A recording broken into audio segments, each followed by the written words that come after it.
Michelin, une meilleure façon d'avancer.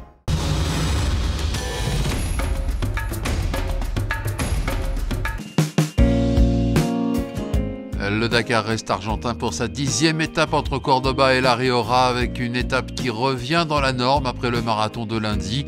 353 km de spécial pour les voitures, 357 pour les motos, avec une grosse trentaine de kilomètres de liaison.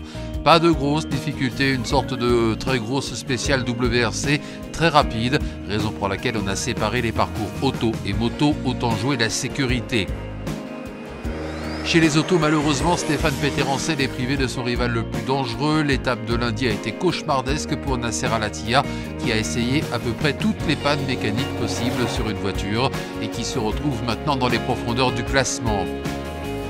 Pour aller chercher une nouvelle victoire, Peter doit donc gérer, même si ça n'a jamais été dans son tempérament. Il laisse donc filer Orlando Terranova en tête et reste sagement derrière Nani Roma. Aucun des deux n'est dangereux au général. À vrai dire, le seul homme dangereux au général pour Peter, c'est Peter lui-même s'il commet une bourde. Les X-Red en parade. À l'arrivée, c'est le triplé. Orlando Terranova sur BMW X3 s'impose avec 2 minutes d'avance sur ses deux coéquipiers sur Mini. Aucun changement au général. Stéphane Peterencel compte désormais plus de 50 minutes sur son premier poursuivant, Giniel de Villiers.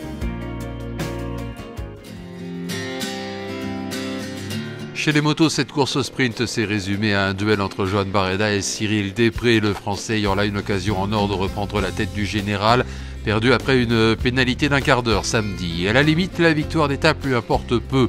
C'est le général que Després vise et c'est pour lui et lui seulement qu'il dépote. Barreda, au contraire, joue une 4e victoire d'étape, c'est toujours bien sur un CV. Il l'obtient avec 1 minute 15 d'avance sur Després.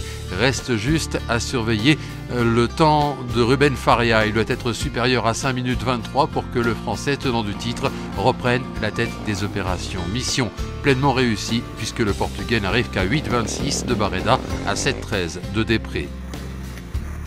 Le podium du jour est complété par Paulo Gonçalves qui s'est bien ressaisi et ne concède que 2,42 à l'arrivée. Pour cette étape très rapide, le rookie Kurt Caselli, qui avait créé la surprise en remportant la 7e étape jeudi, montre ses limites en concédant plus de 6 minutes dans un parcours de rouleur où la navigation n'était absolument pas primordiale.